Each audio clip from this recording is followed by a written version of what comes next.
Yeah, hello everybody. I'm happy to be here in Malaga. It wasn't mentioned that people from Norway are here this morning in the introduction. I saw that, so maybe it was only for the attendance. Yeah, but it seems to be I'm from very far up north. The slides will be, I shared them right now on my Twitter account, which I will be talking right now, and I think we're also sharing the slides afterwards, so no need to like photograph the stuff there. A little bit about me. I have been working for now 20 years in software development, mainly web application development, distributed systems, but focusing on software. And only last year, in July, I thought it was a good time to move to a different country and also change a little bit of my role. Previously, the last 5 years, I've been working for startups, for fintech. I'm coming from the Frankfurt area in Germany, so fintech was quite obvious. And transportation startup. And so there I learned a lot about lean startup in general. And this is something I'm now bringing to Nordic, where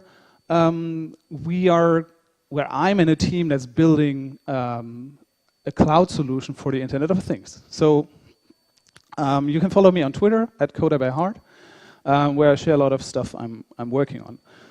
So now I talked a little bit about why I may be qualified to talk about it. So I have a small question, like thought for you, because you can also talk about anything you want. And I'd like to encourage you to actually start thinking about creating a talk. Because it's not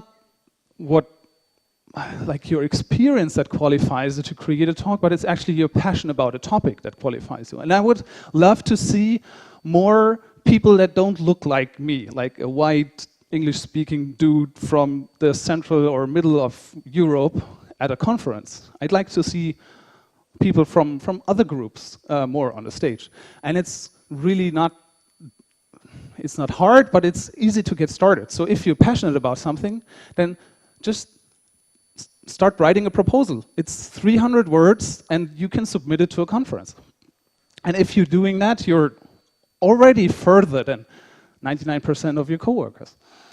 And there are great resources like on speaking.io, which you can find that gives you a great guide on how to start looking into submitting for conferences.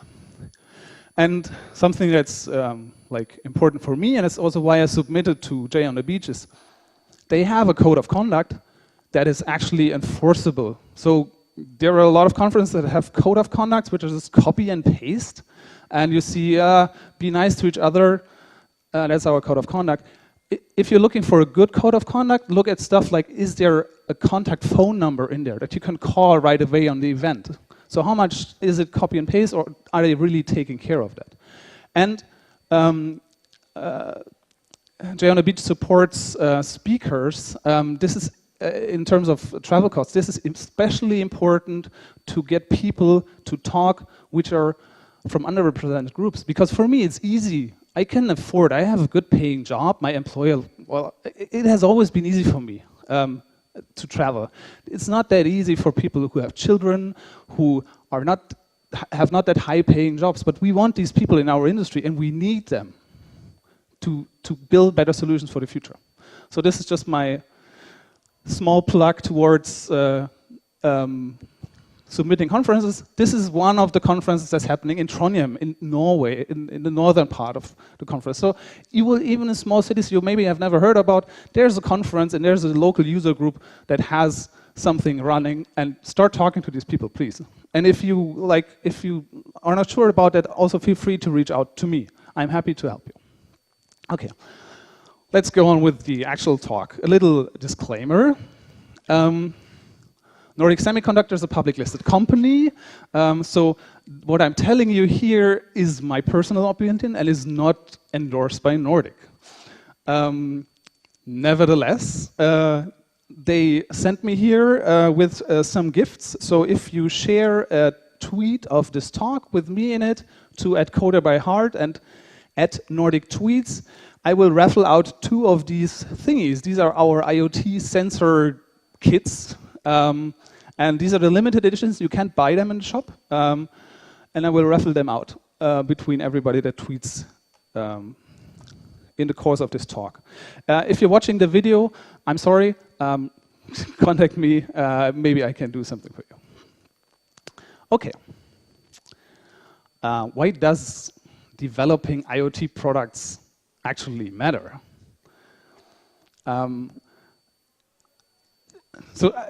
Sounds like a stupid question, because if you haven't been living under a rock, there are 2 big buzzwords right now. One is IoT, and the other one is blockchain.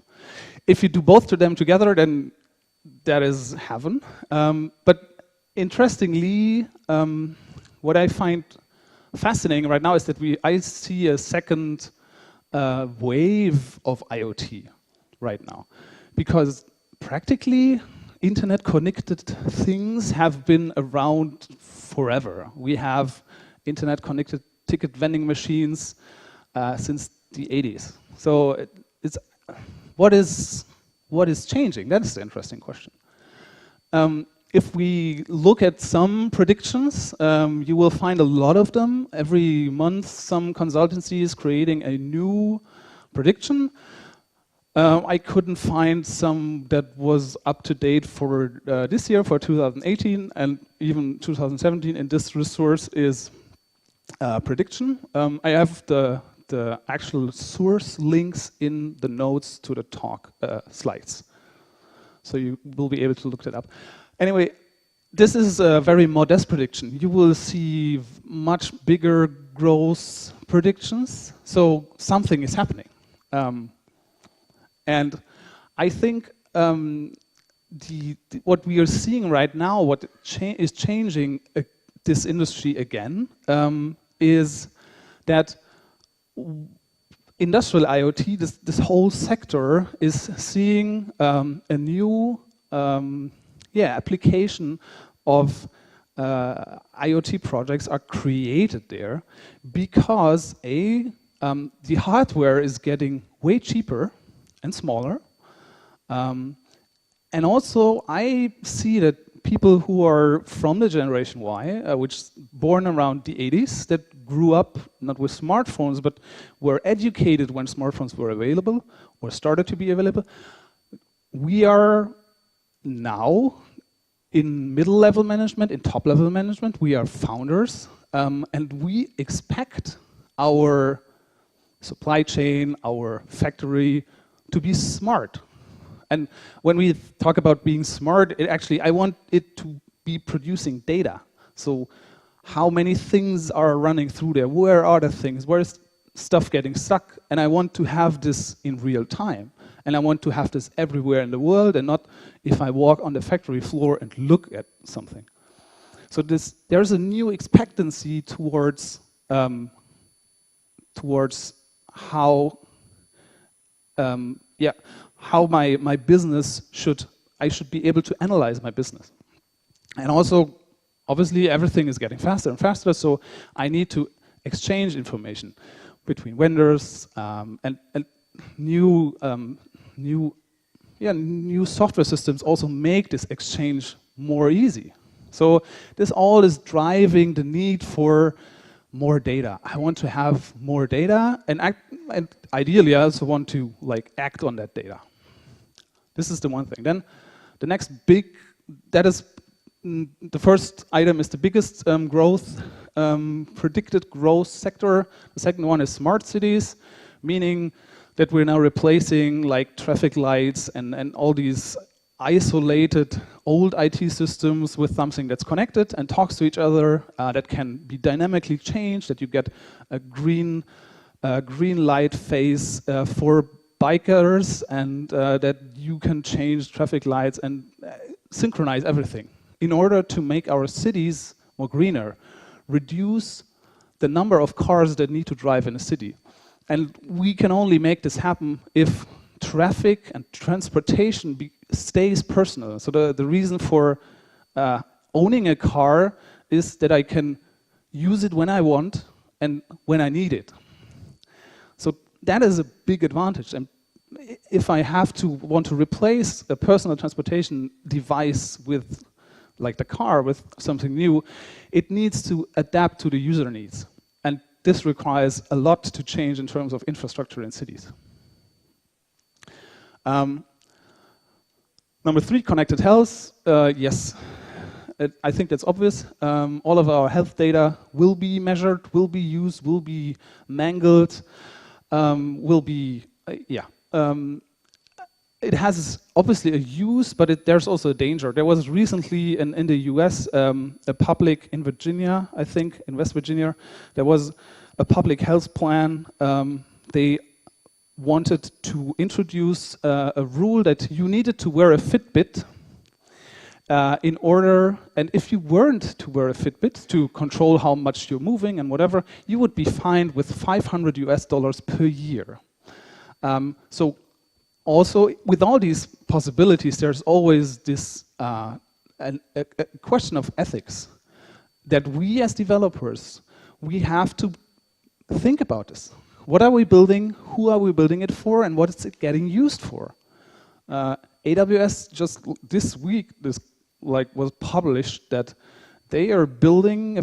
They have built already. It's in place. Facial recognition software which is operating in Florida, and they have a big database of persons of interest. And basically, they are scanning everybody in the city, every face, to see if you are one of these people. So if you have watched Person of Interest, the TV show, they predicted this, but it's really scary. And it's a product that you can buy as a city. So also an IoT project.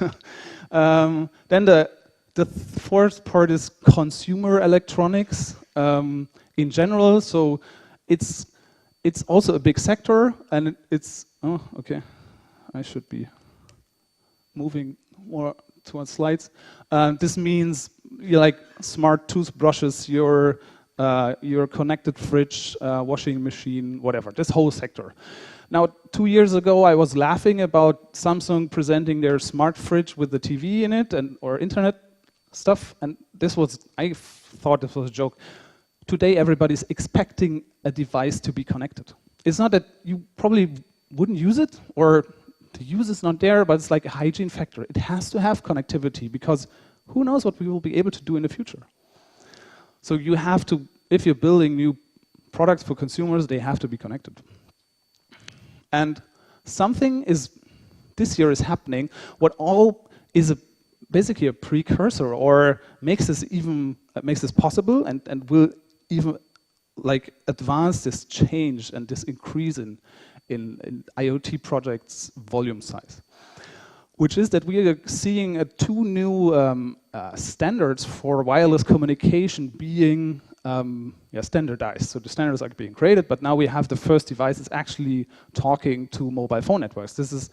One is LTE mobile, and the other one is narrowband IoT, and they are both using existing phone networks. And the great thing, what they are solving, is the big hurdle we have right now, especially basically in every IoT setup. Right now, it still is a local area network. In most cases, it's Wi-Fi. And this is an IoT device called the Amazon Dash button, which sends a signal to a pre-configured URL, which you can use to order any product you want. The interesting part there is it's talking to your Wi-Fi at home, and in order to get it working to your Wi-Fi, it uses a Bluetooth chip inside it that it connects to your phone and an app on that phone that you need to install, which then provides the Wi-Fi password to that button. So this is a 2-page, 9-step setup process to get a one-click button to work. And if you change your Wi-Fi password, the button stops working. So that is the current, that is one of the big problems we have right now with IoT setups. And with, And with this Cellular IoT, which is the umbrella term for IoT connected things that talk directly to a base station. So that means that now we are having chips that are very small that you can build into a Amazon Dash button, and now the Dash button can talk to the next base station, which this can be 10 kilometers away. And you can pre-configure the button to actually, you take it out, the package, you turn on the battery, and it's connected, and that's it. And this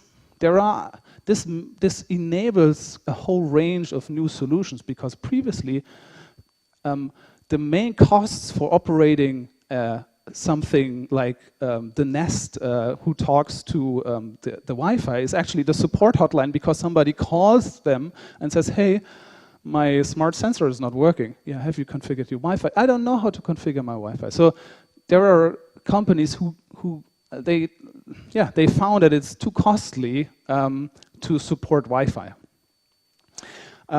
Cellular IoT will, and the new generation of chips will change the form factor, which makes the chips itself cheaper.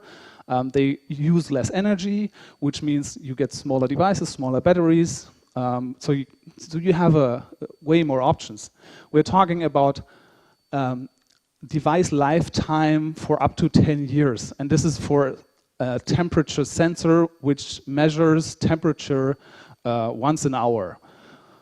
This obviously depends on how much and how often and how interactive your solution will be, but you can imagine putting a temperature sensor with you putting into a package for monitoring your supply chain, and just like baking this into a completely sealed plastic case, which you're not able to open, and just have it working for 10 years, which is really awesome. Also lower cost, because Qualcomm, who owns most of the licenses and patents for mobile communication, decided that for IoT they will make a simple licensing model. So you're paying a flat fee per device, basically, and the fee is really low. So is that all that we have in IoT? So no, it gets even more interesting. So I previously talked about one device that is able to talk directly to a base station. So we don't always have like base stations around. So imagine you're somewhere in the ocean or somewhere far out in the hills somewhere. There may be not every of these windmills may be able to connect to a mobile phone station.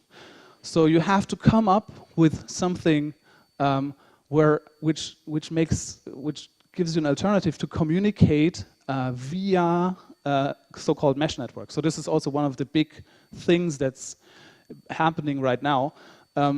You need to be able to build solutions that are able to talk to each other, because in many times you cannot rely on actually having an internet connection. Let's assume you have a really expensive machinery out there, and this thing will break if the wind is too strong. So you have to stop the rotors actually if the wind is too strong in order to limit the damage. But if you depend on weather data coming in from the internet and you have no connection because there's a storm, then there's a big problem.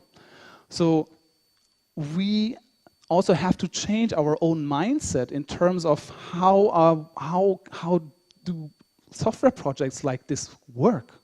Right now, we are known to have these super computing intensive, always connected smartphones with us, and if we're building an application that runs there or on a server, we make assumptions like, hey, we're always connected. Everything is fine in most of the cases. Now we have to also think about moving all of our logic, like I have to stop the rotor if the wind is too high, from the server, where it's previously has been decided maybe, to the edge. This is called edge computing. So I have to build something that's running there, which is able to make decisions there, but also should talk back to the cloud because I want to know what's going on there. So these projects get really, really complex. And so it's fascinating, but it's like, it's woohoo, yeah. So what can we do to learn? And that's when I said I have a background in startups. The one thing I think we can do is prototype. We as engineers or developers, nobody has built stuff like this before. So what do? Build a prototype. I think that is the only way to actually figure out how stuff works. And we as developers can only, we need to be able to not just build a tiny connected product that does one thing and then give it to a customer and say, hey, we can control the temperature. No, the customer will ask you, okay, if you can control the temperature here, how will this tie into my, I don't know, ERM system? How will my, the crew that comes there to control the temperature be able to read the temperature if they do maintenance on that thing? So as developers and as companies who are building software solutions, we have to think about the whole connected experience. And this is a skill this will make the difference between a successful company who's able to actually adapt to customer needs, to how the market in the future will change, or companies who have a peak because they're highly specialized and then they really fade away from the market because they can't follow up. So in general, a prototyping skill, looking at the whole product chain, getting everybody in your company, all the stakeholders, all the different brains you have in a company from different departments together to work on something, that is really, that will make really awesome products. So how can we do this with hardware? So especially as a software developer, I just bought a new soldering iron. I don't have stuff like this at home. I'm not used to seeing like this PCB, this board stuff. No, that is all new to me. So how can I develop the skill? That is what I was looking out for. And as I teased in the title, JavaScript. How can I run JavaScript on an embedded device? That sounds crazy. So I think most of you are familiar with Java. So from the perspective from JavaScript to Java is like the perspective from an embedded developer to JavaScript. It's bloated. So, and if I say Java is bloated, then you can imagine what people say about JavaScript. Yeah, why not?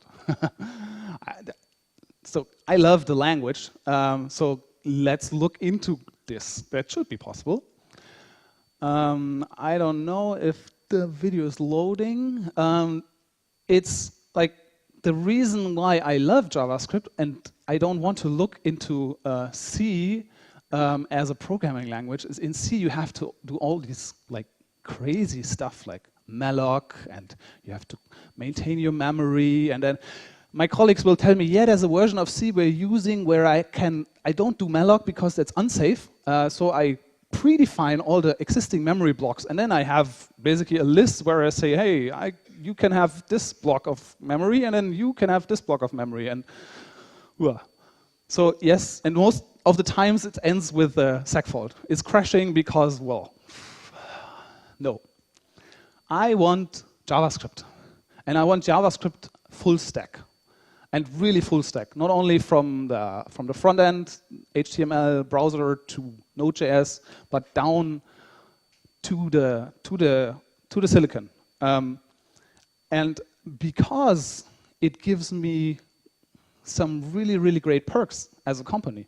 If I use one language on the whole stack, I can share a lot of knowledge about a language, about the tooling, about the quirks of a language, yeah? Within a whole team, and I don't have these silos. So I come from a web development background where we had this PHP. I was one of the PHP developers. We did all the backend. We did the WordPress changes, the Drupal changes, the changes on Symfony. And then there were the front-end people who did the HTML, CSS, and JavaScript. And if something was not like on these two sides, I could just say, oh, let's give the issue back to them. There was no real interaction. And if I have JavaScript, people start moving away from this code ownership to code stewardship. Means the whole company owns the code base and actually can change and is able to change code everywhere. So that's why I like about having one language.